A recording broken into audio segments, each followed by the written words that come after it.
No.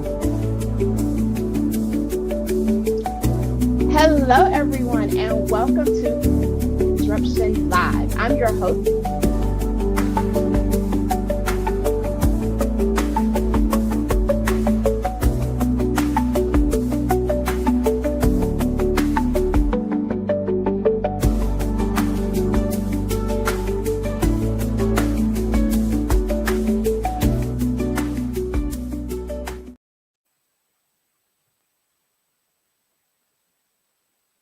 Hello, everyone, and welcome to Creative Disruption Live. I'm your host, Lakeisha Womack, and on this election day, we're gathering to celebrate not just a book, but a movement.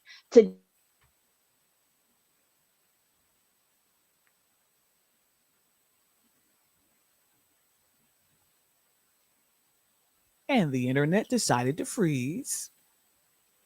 That voice and participation are sacred, and so is creativity. This conversation brings together national thought leaders who are transforming our world through art, faith, and innovation. And we're honored to have with us an extraordinary panel of faith leaders, artists, entrepreneurs, and storytellers. Each visionary is living out the 5 pillars of creative disruption: belonging, bold imagination, resilience, stewardship, and cultural reach. Before we dive in, let's meet our creative disruption thought leaders. Our host for today's Creative Disruption Live is none other than Reverend Lakeisha Womack. She's the architect of innovation, the strategist for spiritual enterprise, and the visionary behind Rethinking Church, founder of Womack Consulting Group, who brings intellect, heart, and serious boss energy to every room she enters. Show your love for Lakeisha Womack. Our distinguished panelists. First up, a powerhouse of faith and innovation, CEO of the 224 Ecospace and the Conference of Churches, he's reimagining how spirituality, entrepreneurship, and wellness unite to transform communities. A visionary pastor, master chef of the soul, and creative disruptor of the highest order. Make some noise for the incomparable Reverend F. Lydell Brown. Next, a creative genius who builds empires where faith and technology collide. Founder and CEO of The Exchange, he's transforming how churches, creatives, and entrepreneurs connect and thrive in the digital age. An innovator, futurist, producer, and spiritual strategist. Give it up for the unstoppable J. Richard Bird. She turns peace into power and compassion into a movement. Founder of the Connecticut Center for Nonviolence, she's trained thousands in Dr. King's legacy, fusing art, activism, and love to heal communities. An artist, educator, and living force of creative compassion. Put your hearts together for Victoria Christgau. She's the voice whisperer, the brand architect, the spiritual strategist behind world-changing leaders. Founder of J. Dorian Agency, she teaches artists and executives to own the stage with authenticity and soul. A designer, coach, and cultural disruptor, redefining what leadership looks like. Bring the energy up for Jill Jackson Jenkins. She's the pastor who turned her church into a living canvas. At First Congregational Church of Norwalk, she fuses faith, art, and civic life, transforming public spaces into sacred places. A visionary leader with heart, brilliance, and holy imagination. Please welcome Reverend Tamra Moreland. From Ferguson to Hartford, he's been on the front lines for love and justice. Pastor of Amistad Church and co-founder of Moral Monday, Connecticut, this movement builder uses faith as fuel for freedom and music as medicine for the soul. Get ready for prophetic fire. It's Bishop John Selders. He's the griot, the storyteller, the keeper of our collective memory. For more than 3 decades, he's ignited imaginations and inspired generations through story, rhythm, and truth. An artist, cultural guardian, and master of narrative power, raise your voices for Andre Cat.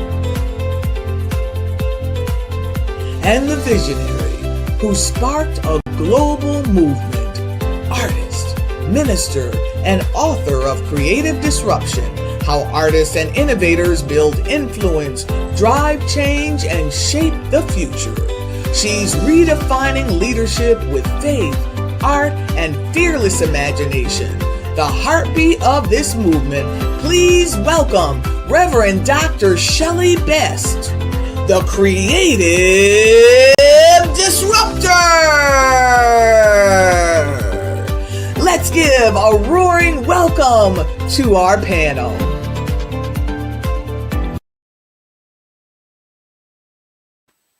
Wow. I don't know about you all, but I am so excited for today's conversation. And now that you've met our powerful panel, it's time to hear from the creative disruptor herself, the visionary behind this movement. Please welcome the author of Creative Disruption, Reverend Dr. Shelley D. Best. Welcome, Dr. Best.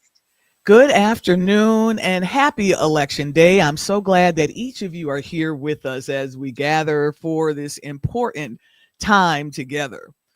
Across the country, people are heading to the polls to make their voices heard, to cast their votes, and to make choices to participate in shaping what comes next. And as I reflect on this moment, I'm reminded that democracy and creativity share the same roots. Both are built on voice, choice, and participation. Both depend on people believing their contribution matters. Because when we silence citizens, democracy dies. When we silence artists, imagination dies. And imagination is how we heal as a people. Because imagination lets us see beyond the headlines, beyond the fear, beyond division, into what could be. And right now, we need imagination more than ever. So why this thing called creative disruption? Creative disruption is about harnessing the power of imagination to rebuild systems that have forgotten how to feel. It's the art of telling the truth in love and doing it so creatively that it opens new possibilities rather than closing doors. Creative disruption is what happens when artists and activists and philanthropists join hands and say, we're not going to resist what's broken, we're going to reimagine what can be healed. It's not destruction, it's creation with courage. And it's needed right now because both democracy and community are asking the same question: who do we want to become? Who are we trying to be? Oh, don't you know there's a power in imagination and creativity? Creativity is not a luxury. It's a public good. It's what helps a nation dream itself forward. Every social movement began as an act of imagination, someone picturing justice when they had known only injustice. Everyone re-envisions belonging where there had only been exclusion. So when an artist paints, when a poet speaks, when a community organizer imagines a new system, that's democracy at work. Because democracy is not just about votes, it's about voices. And imagination gives those voices shape, texture, and hope. See, there's a cost of creativity. I've learned this truth not just as a theory, but through experience. A couple of years ago, I was at the role of being a pastor at Redeemer's Amy Zion Church in Plainville, Connecticut, and I made what I thought was a simple decision to affirm a transgender person's leadership in ministry. It was an act of love. It was the best person for the job. It was an act of conscience and imagination, believing that the gospel of belonging truly meant everyone. I had been studying love and I thought everyone was included in plain, simple love. But don't you know that choice cost me the pulpit? But what I lost in position, I gained in purpose. That was my first creative disruption that year. It taught me that leadership is not just about comfort, it's about courage. I carried that courage into the arts world, believing that creativity could heal communities as faith heals souls. But I began to see how the 55-year-old philanthropic organization meant to fund artists was quietly consuming their potential. So I wrote a 38-page case study on the Greater Hartford Arts Council documenting 55 years of a system that took away far more than it gave away. And I shared that report with the top funders of the organization, including the Hartford Foundation for Public Giving, City of Hartford, and Travelers Foundation. And to their credit, with humility and boldness, Hartford Foundation for Public Giving listened. They issued $6 million in arts appreciation and repair grants directly to arts organizations across Greater Hartford, including a $1 million investment in the 224 EcoSpace and the Artists of Color Accelerate program, which I had founded.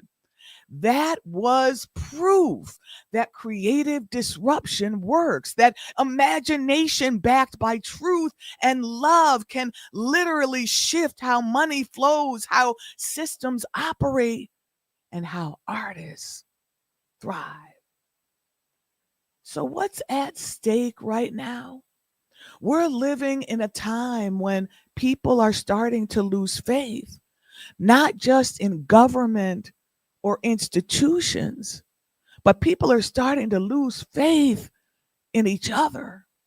Polarization has replaced dialogue. Fear has replaced imagination. But here's the danger. When people can't imagine a better future, they stop participating in creating one. That's why this movement, creative disruption, matters, because it invites people back into imagination as a civic act. See, we need artists who remind us who we are. We need innovators who design systems where everyone belongs. We need philanthropists who repair what is broken instead of preserving what is comfortable. And we need all of us, every citizen, every creative, every voter to remember that imagination is democracy in motion. See, there is power in creativity. There is healing in creativity. And art heals because it reconnects us to our shared humanity. And we've got to remember our humanity. See, a mural can tell a story that policy can't. A song can unite where speeches might divide. A dance can express grief when words fail. That's why creative disruption is a healing practice, not just a model of leadership. It's about belonging deeply, rising boldly, thriving fully. It's more than just a leadership model, it's about disrupting to create. Because when we nurture imagination and creativity, we nurture democracy. When we invest in creativity, we invest in community. So, why now? Right now, we're at an inflection point socially, spiritually, economically. Old systems are cracking and new ones are trying to be born. And in those moments of uncertainty, we have two choices: to cling to what we know and how it's always been, or to imagine what could be. So, this book, Creative Disruption: How Artists and Innovators Build Influence, Drive Change, and Shape the Future, is my invitation to imagine a world where artists are recognized as architects of democracy, where philanthropy becomes repair, not just charity, where communities thrive through creativity, not conformity. So on this election day, I'm asking you to do more than vote. I'm asking you to reclaim your creative power. So buy the book, share it with friends, write a review. We need your help to spread this movement around the world, and sponsor creative disruption in your community, where we gather artists and activists and funders, and we talk about issues that matter most where you live, that we can dream together and then create something, an event, an artwork, a new partnership that makes belonging visible, because the future of democracy depends on it. See, every disruption we face, and every disruption I face, from the pulpit to the boardroom, has taught me one thing: courage and imagination always walk hand in hand. And when we dare to imagine, we create spaces for others to belong. When we create, we heal. And when we heal, democracy itself is renewed. So as we move forward as citizens, as artists, and as dreamers, may we remember imagination is sacred. Creativity is power, and disruption, when guided by love, is the beginning of creation. So I call you each: join in the movement, belong deeply, rise boldly, thrive fully, and disrupt to create. That is our call, and so it is. Wow, that was amazing. And thank you so much, Dr. Best. What a powerful reminder that imagination itself is a form of democracy, but it can also be a form of healing and hope. So I'm so excited to meet the guests that you've assembled today to explore those five pillars. First, we have belonging. We're going to bring up Reverend Brown, Reverend Moreland, and Victoria. Welcome, everyone. Good morning. Good morning. Good morning. Well, afternoon. Yeah. Right. It's morning somewhere in the world, No, right? just follow suit, right? Right. So our first pillar is belonging, the heartbeat of creative disruption. It's how we build spaces where everyone feels seen, valued, and connected. Reverend Brown, you've led communities both in person and online. What have you learned about belonging in the digital era, and how do you create sacred connection across that distance? Sure. Well, I think I go back to my organizing days, whereas my whole premise for doing the work that I was doing was to give us access. And so with that being said today, it's about giving people access so that they can feel a part of the process. I once had a really good friend that used to have this saying that sometimes the only difference between giving up and going on is a little bit of encouragement. And I think that's what the world is really missing. Just that little bit of encouragement, that open door, that smile, that word that says, I'm with you. You belong. Yeah, I love that. I love that. Reverend Moreland, your ministry thrives in public spaces from arts festivals to farmers markets. How do you see community life as a sacred practice? Hmm. Well, I think back to Maslow, who wrote The Hierarchy of Needs, how people Mm, are motivated. And so belonging is really at the bottom of his pillar. And so it is important for people to have a sense of belonging to do anything. So whether you're a member of a church, you belong to a family, you belong to a civic organization, you belong to a church, and then we belong to the broader society. And so one of the things that was important to me is that we often hear people in church say, are you going to come to my church? Will you come and visit? Or they're not members of our church. And so I help to reframe things, for example, through our farmers market. We have about 500 people that come Saturday morning. And if we get 2 or 3 to come into the church, we're lucky. But I shared with people that they're close to us. They're part of our community. And the fact that they are here, they are on our ground, therefore they belong. And so we started to do more, and we just started doing cooking classes and giving away food to people in the community. And that's when I really got a lot of support to prepare food that the farmers would give us at the end to give to our seniors and other people who don't have a sense of belonging. So that was one of our major steps. And then Earth Day. We initiated Earth Day about 3 years ago with a couple of other churches. And we had maybe 50 to 60 people the first time. Now we've got the city on board, and we have about 1,500 to 2,000 people now coming to. And now I'm getting my members to come outside of the doors and to participate in the community. So that's a part of belonging to something greater than ourselves. I love that. And I hope more churches are listening that belonging is not just coming in, but us actually going out. How powerful. Right. Victoria, Right. through your work in nonviolence, how have you seen belonging grow between people who once felt divided? And what role does compassion play in that process? Well, I will say that Dr. Martin Luther King told us that at the center of nonviolence stands the principle of love. And in the center of compassion, we're fueled by love. Right? The concept that the knowledge, the knowing that all human beings have a right to be here.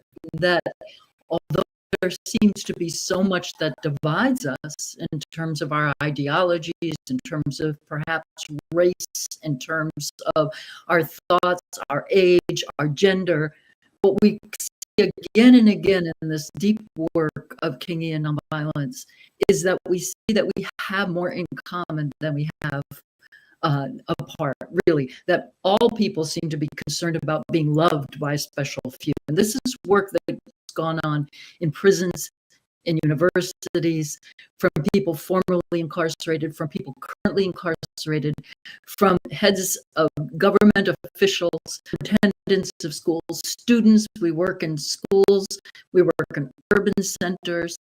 And again, we see that people really want the same things.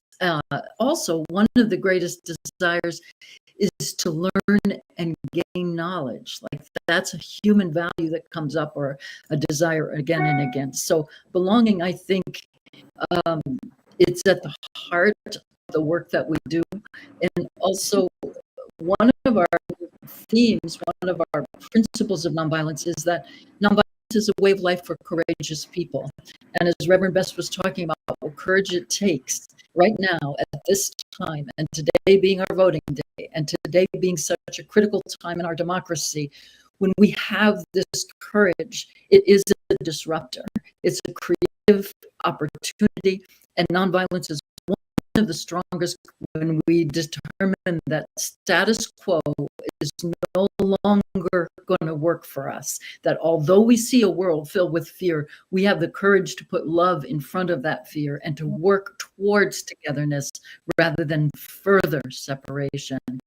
I think that it's tremendous to be here today with others along these lines and to support Reverend Best's exceptional work, and to also know that we are here, are deeply committed to humanity.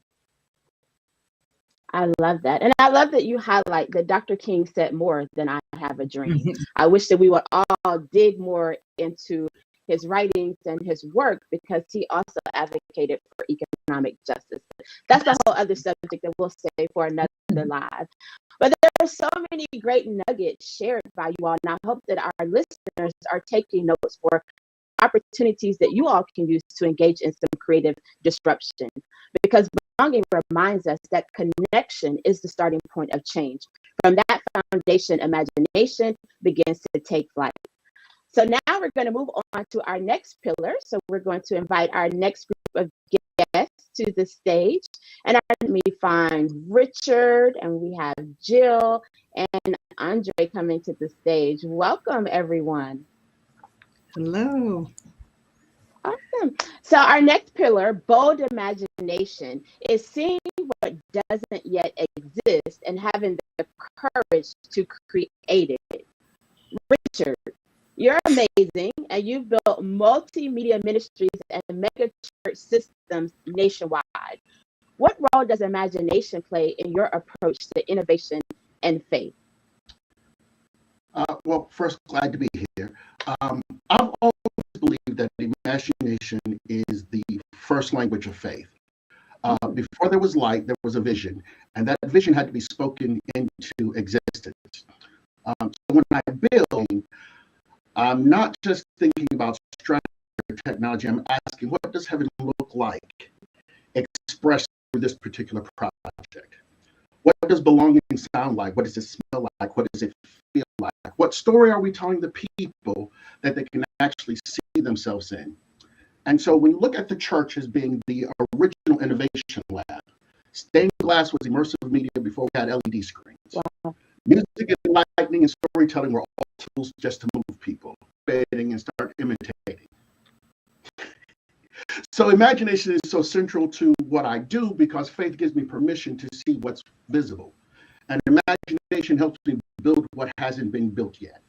One of the first things I do when I walk into a company, I walk with a program or a project, I ask the question, what would this look like if there were no obstacles?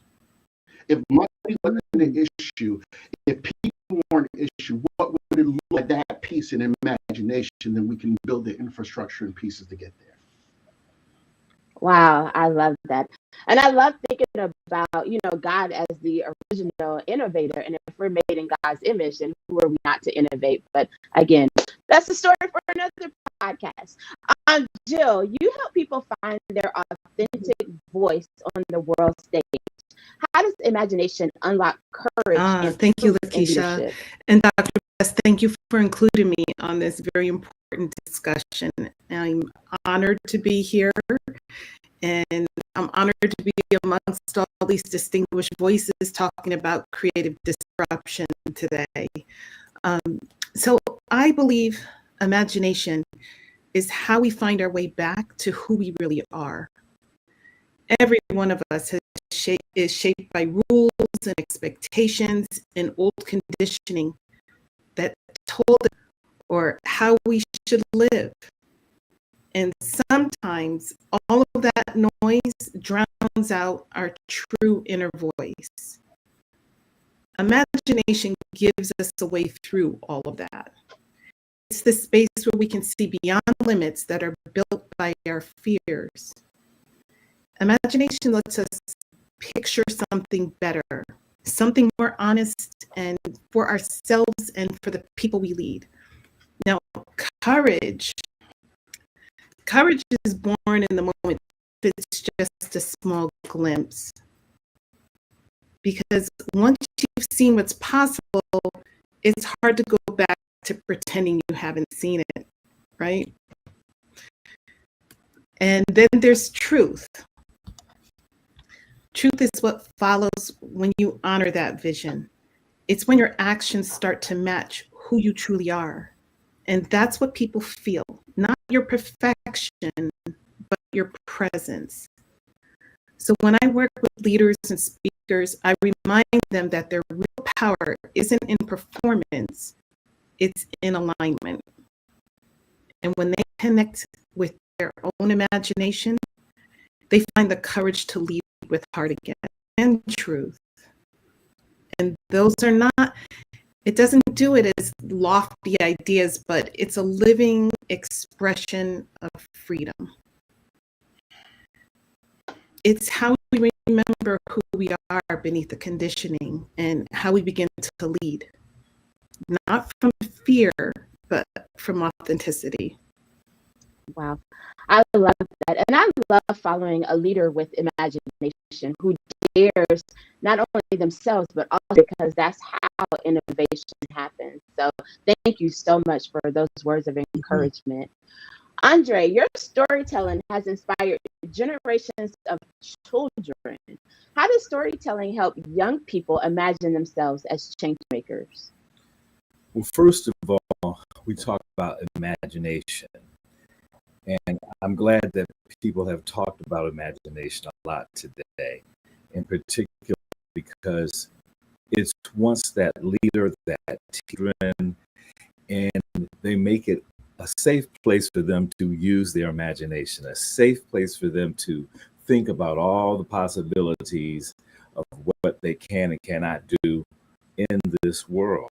And it is that space that we make where they feel that's a fertile space where magic is created. And once kids, people, individuals realize that, okay, this is where the magic is made right here, then you become fearless, because what is magic? It's where you can do the impossible. And so I'm opened up at that particular time to be able to imagine, to believe, to have the courage to say the different things that I want to do. Now, a lot of times with storytelling, we might be in our own mortal selves shy, afraid, and have all those frailties in our minds. But because we've created that space of imagination, that fertile space, then we have courage that's there as well, because hey, there's nothing stopping me except for my own imagination. So I'm going to have courage to do whatever it is that I comes in really well. And a lot of times for me in particular, as a Black male going into different schools, libraries, and museums, and I run across another little Black child that has seen a lot of programming in front of them that tells them completely the opposite. Then they see this guy coming in and opening up the realms of freedom for them, and they are released. They're able to say, hey, this guy is doing it, I can do it too. And also when there's fear about doing something themselves, children see other kids modeled in stories and they become their heroes because they're the same age as them. So that means that I can do it if they can do it. But that fear is sometimes taken away because they might be afraid to do something, but a character in the story that's the same age as them can do it, then that is transferred over to them. And so all I'm talking about is making space for imagination. Oh my goodness, I love that oppression, just from all the rules and boundaries that we've placed on them, that I think that allowing them to exercise their imagination will truly help us to usher in a new generation of liberated humans. So I love the work that you're doing. When they see me come in, they see that I'm free. Yes. Be free as well. And they look at me like, you're really kind of crazy, aren't you? I'm like, yeah, I'm willing to make a fool. I'm willing to make a fool out of myself so that you can get this too. You can be human. You can have humbleness and have humility, and just put yourself on a level where you're not afraid to be silly. You're not afraid to be courageous. You're just not afraid. Yes. And to take a chance, right? So I love that. Thank you not only shows up in storytelling and where we um, represent, but also in technology and in leadership. Imagination is everywhere around us, and we should embrace that bold imagination because it is the birthplace of every transformation and the bridge to the world that we want to see. So thank you all so much, and you'll be back in just a moment. But for now, we're going to move on to our third pillar, which is resilience. So I'm going to pop you all off, and then we're going to move to we have Victoria coming back. Welcome back. Reverend Moreland coming back. And this time we're going to give Reverend Best a chance to share a couple of words if she wants. But with resilience, it is how we rise again and how creativity transforms struggle into strength. So starting with you, Victoria, in your decades of teaching nonviolence, what practices have helped you to stay grounded when the work feels heavy? Wonderful question, because we all know what that we're in this work. We go through some very heavy times. The work itself, certainly, without a question of a doubt, the arts have been a pillar for me in terms of music. Music is such a powerful way to soothe that soul and to work out some of the dust of this everyday life. Right. Our teacher, my mentor, civil rights legend, Dr. Bernard Lafayette, who I work with a lot, even now today, he said that music was the blood that ran through the body of the movement. And I see that in the movement itself, in our famous civil rights movement here in the United States, which we are still in, and it's grave, and we have to keep fighting so hard with this consistent imagination, with this consistent creativity. Music is still essential, and you do see it. I look to see what happened when Kendrick Lamar really threw America into a new conversation. First, it should have been for some a new conversation, for others, yes, sir. With that act that he took and his statements that he made during the Super Bowl, right? And so this music helps me endlessly to be resilient. I sing all the time, and people that I work with will just break into song, and that just helps us get through that day. And Shelley can speak to that also.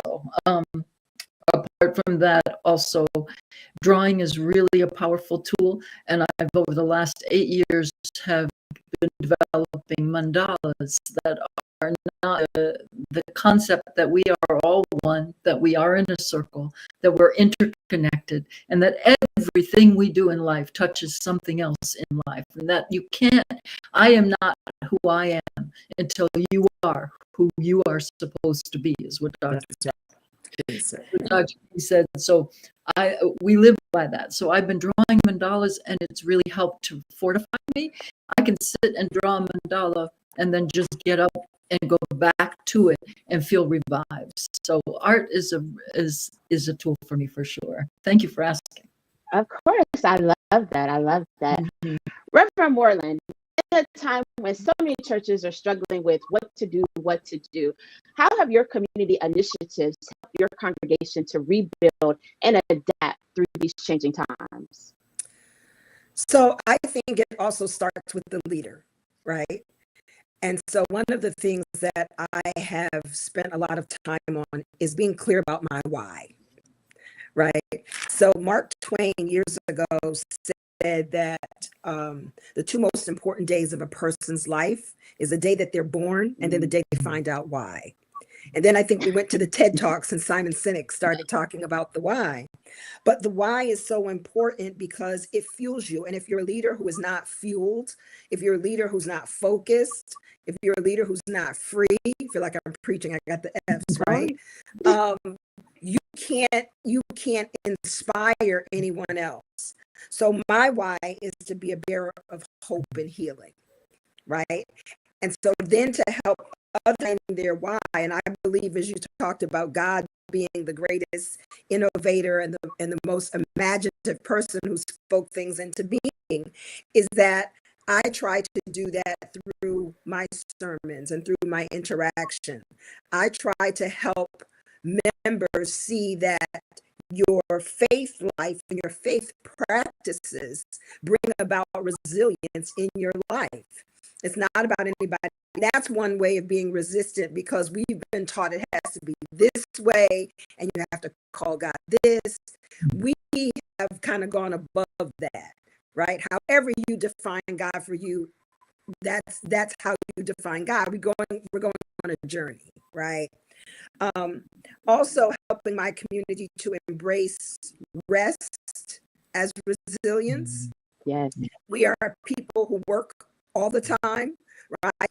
How do you take time for yourself to spend time with you, and then what you bring to others? And then the other thing is connection with others. We need a community of believers, right? In scripture, really, we talk about the body of Christ. Well, our communities are a body. And so he talks about how can the arm say, I have no need of the other arm, right? We need all of these pieces and facets to function well together. And so I think that's really how I've tried to work within my community to build resistance inside, so that when we go outside, right, we have something to share, but more importantly than sharing it, we embody it. And Dr. Bess, just for a moment, you spoke in your opening about some of the situations that you've had to go through. What did you draw from to remain resilient during those times and not to just give up?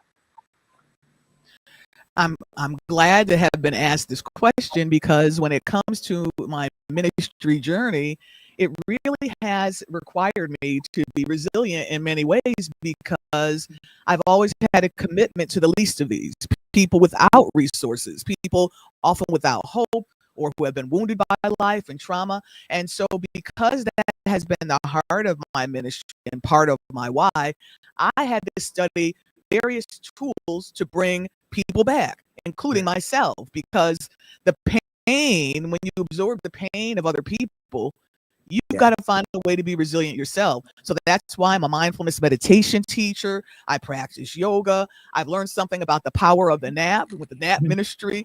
I've learned about rest. I've learned different ways to heal myself.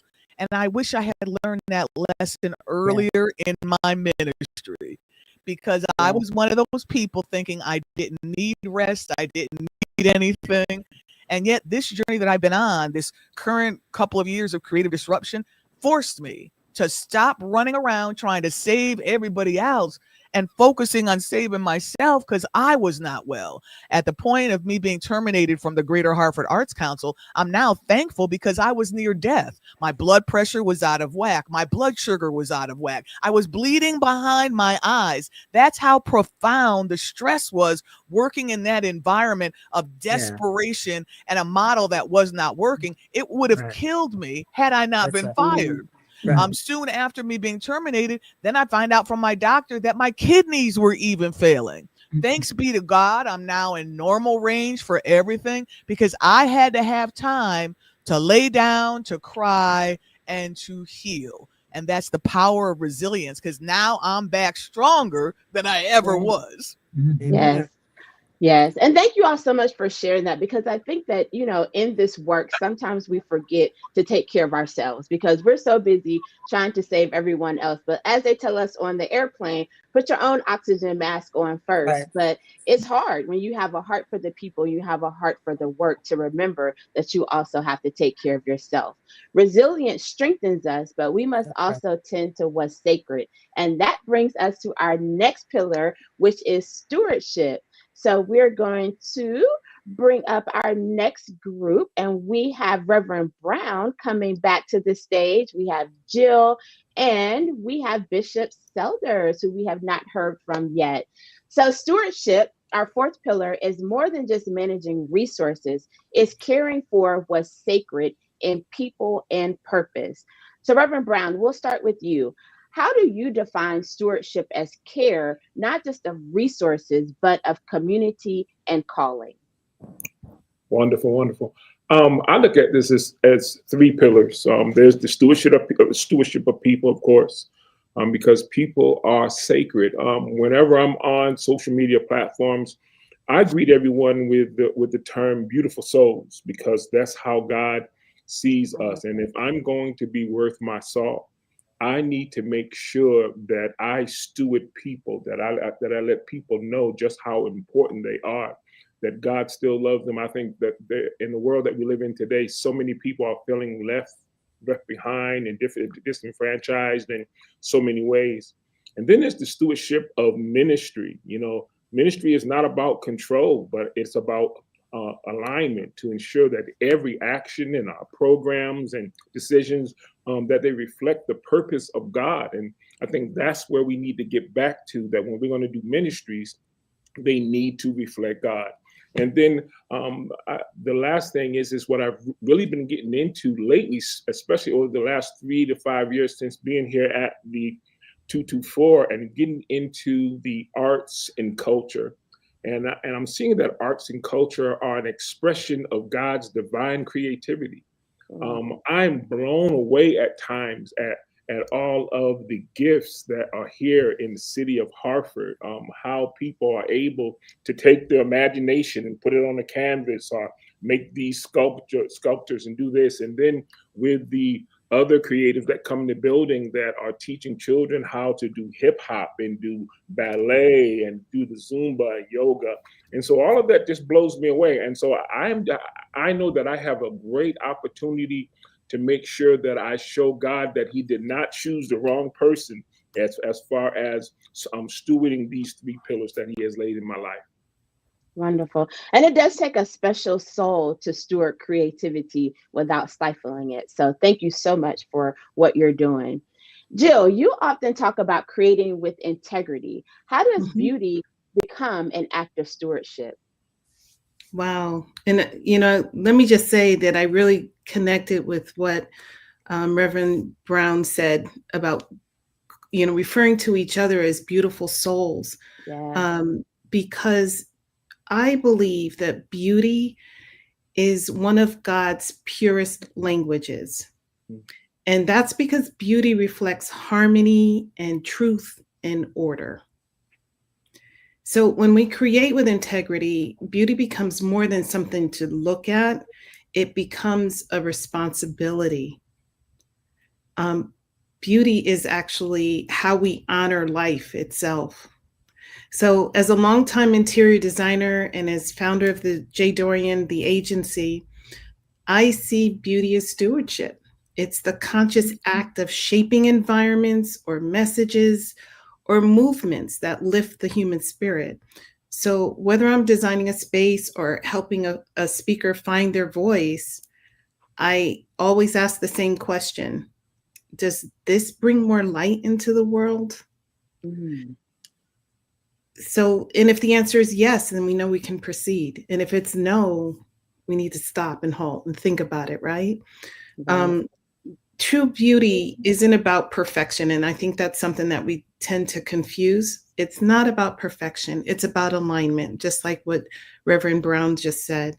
And so when we build on the out, it's when we build from the inside, and it's reflected on the outside. And that's when it's in its truest form, right? That's integrity.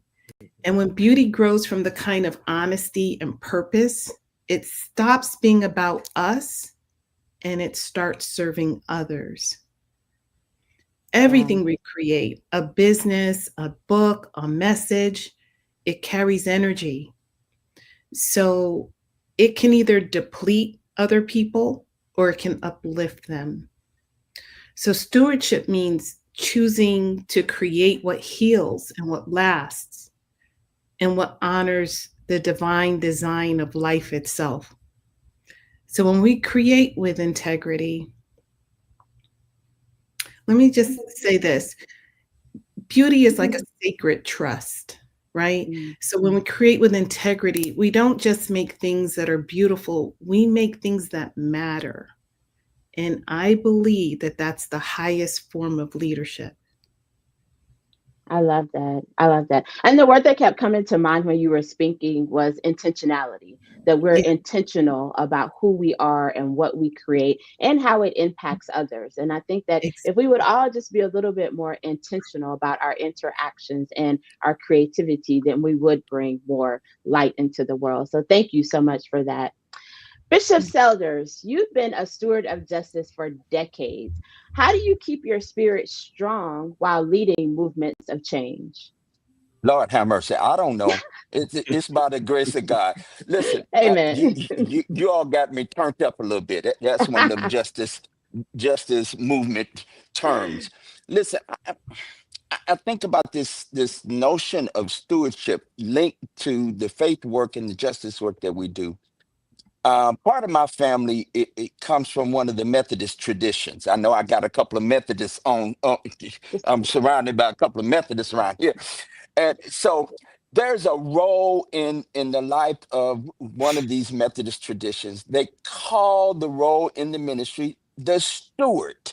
In fact, it's a board of stewards. And in particular, my mother was the pastor's steward. But black people put D, we replaced the D with a T. So stewards.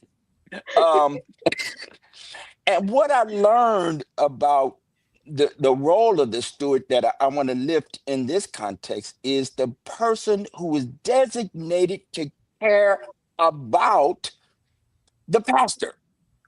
And that meant the pastor's family, right?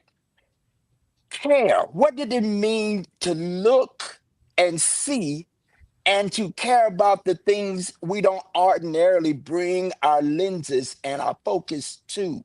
I'm appreciative of what my colleagues have said in this context because for me, the steward brings this notion of care that's related to accountability that then for me feeds everything what you just asked me. How do I stay involved? Is because I care.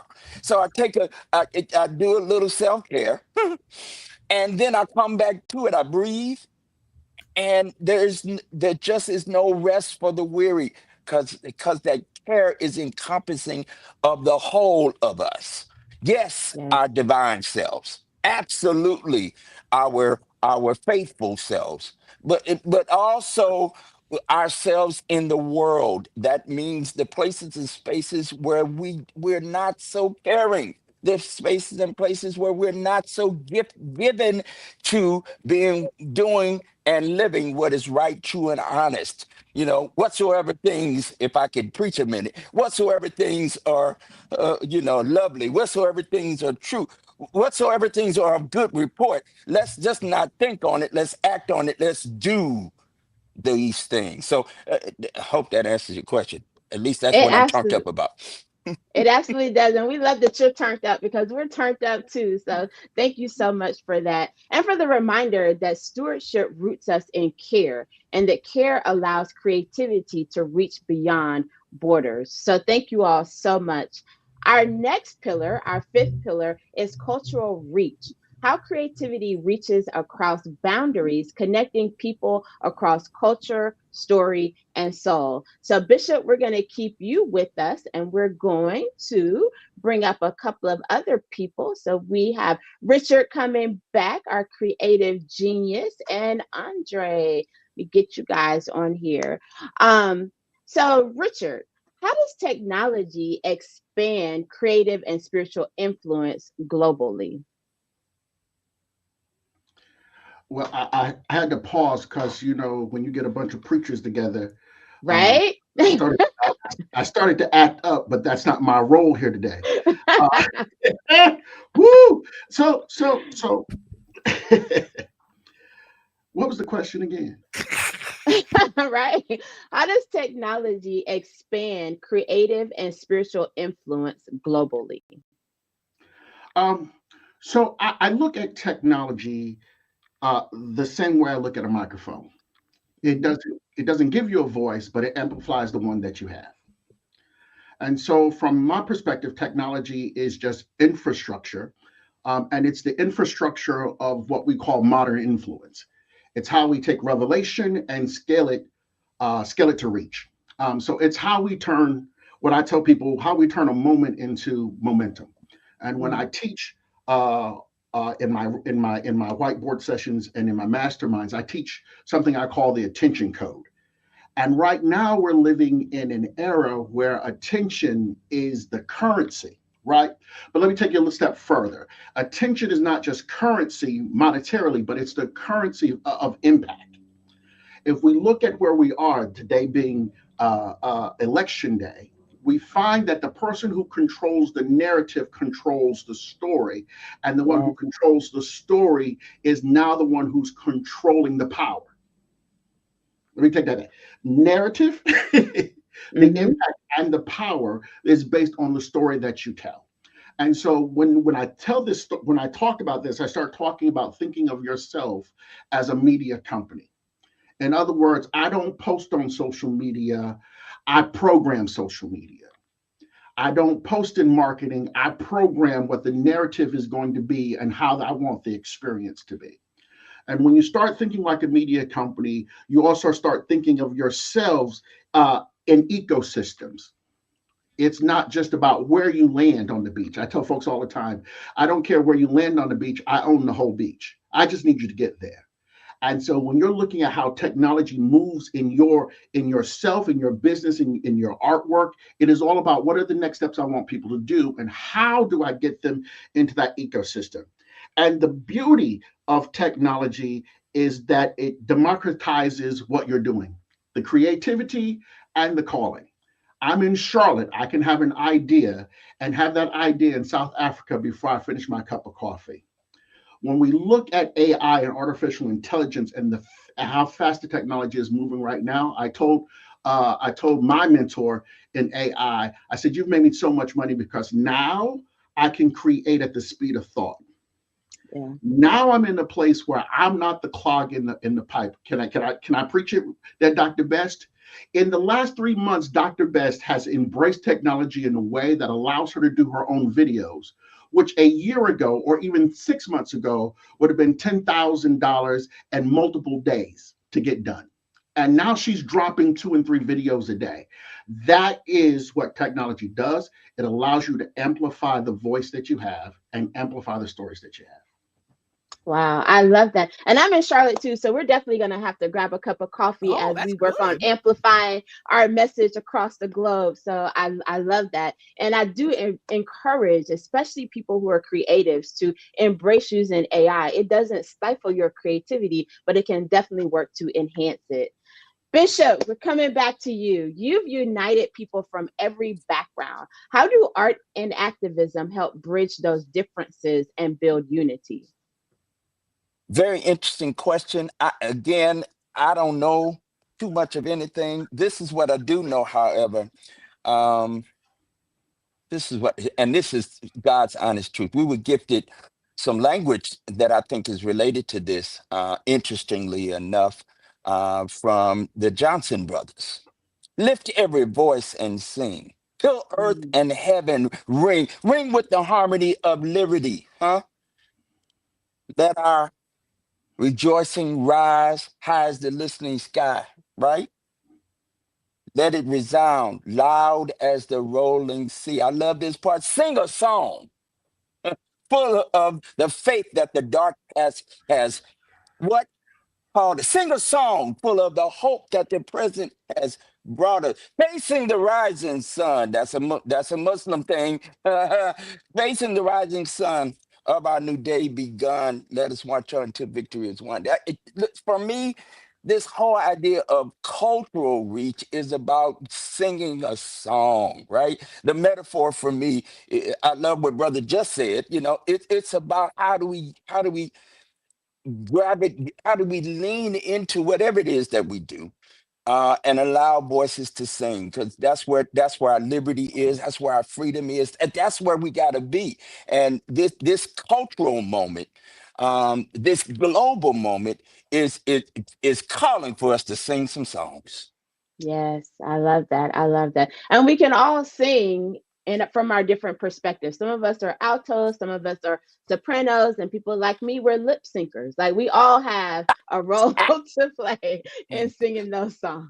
Listen, there's a Uh, whole show that it's all it's about lip syncing. How you can yes, perform and lip sync. That's a whole thing. So I'm with you. that's my show. That's my show. And the good thing, Lakeisha, is that now with AI, you have the ability to sing and create songs, even when you don't have that voice for it. That Yes. again is that how we've democratized what we're doing. And I'm gonna jump off real quick. My wife the other day had a song in her head that she's had for 25 to 30 years. Now we're all musicians in the house. I have 5 boys. We're all musicians. She's never come to us and said, "Hey, can you help me with this song?" She started singing the song. I said, "Wait a minute, let's put this on a voice recorder." She wrote it into a voice memo. I uploaded it into one of my music AI systems. She now has a song that's been in her heart for 25 years. That is what Wow. technology is doing for us today. Wow. I love that. I love that. Andre, you teach history through story. How do you use storytelling to connect generations and cultures? Uh-oh, we can't hear you. Lakeisha, that was the best Hey. one. You lip sync. I think that was hilarious. That was really good. So part of what I like to do to bridge gaps between generations is to inject humor, because people want to laugh. Sometimes we Yeah. want to laugh to keep from crying. But I walk into the room where the connection has already been made, because I walk into the room with my ancestors on my back. Mm. I'm actually on their back, and I'm walking in and they're there. So this connection has already begun even before I got into the door. And then I remember the stories my grandmother told me.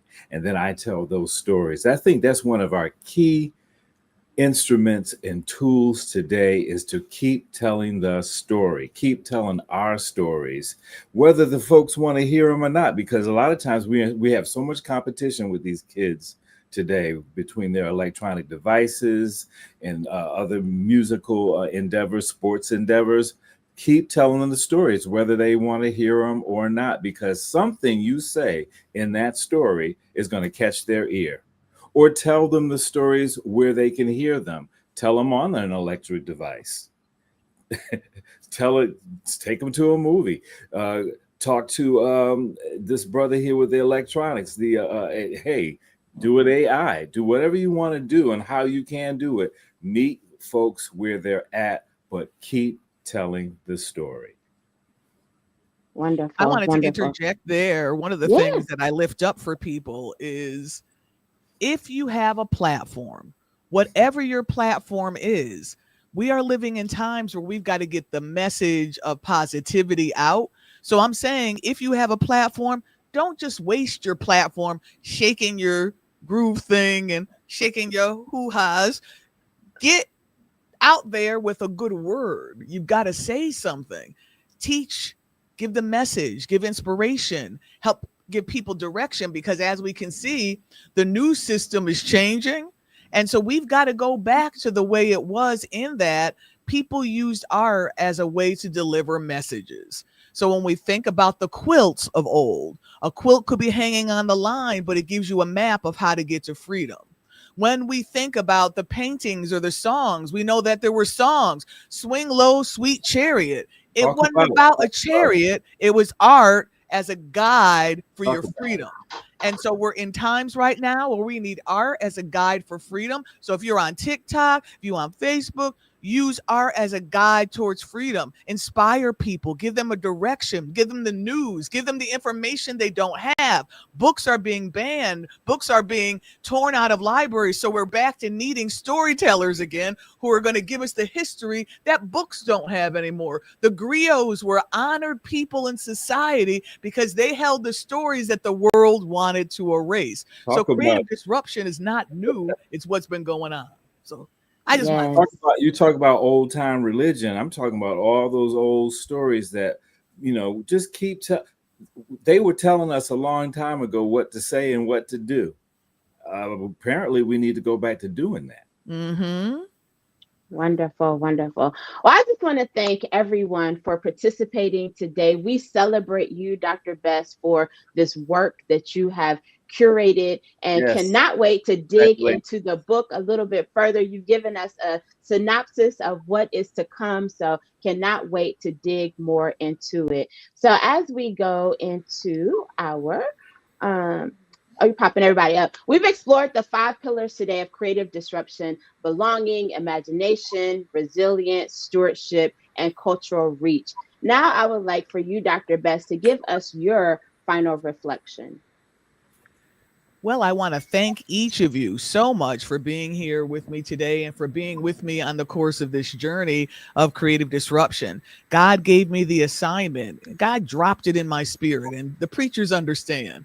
God will give you a seed of a message, drops in like a scripture or a picture or a story or a title. And when God drops it in your spirit, you know it's an assignment.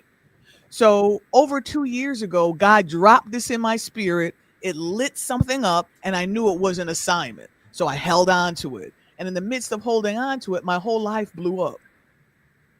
Even by saying the word creative disruption, it was enough to make a former supervisor of mine be very uncomfortable with even the term, thinking I was going to do something harsh or rash. But we're in times where the activists and the advocates need to speak up because so many people are growing silent out of fear, out of concern, and rightfully so. But some of us need to be brave and some of us need to have courage because when we think about the world that we have been in, so many people have experienced oppression and suffering, and somebody had to have enough courage to say something. And so I recognize that that's my call, creative disruption right now, and it will continue on. It's something that it's not just about the book, it's about opening the door to the movement itself.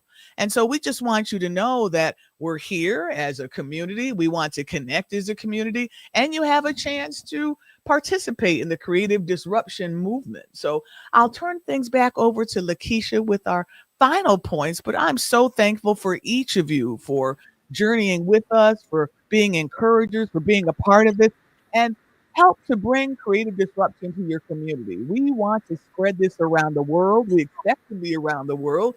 We're talking to artists and activists everywhere. So we're here. We want to make it happen, and we look forward to seeing what God will do with all of this.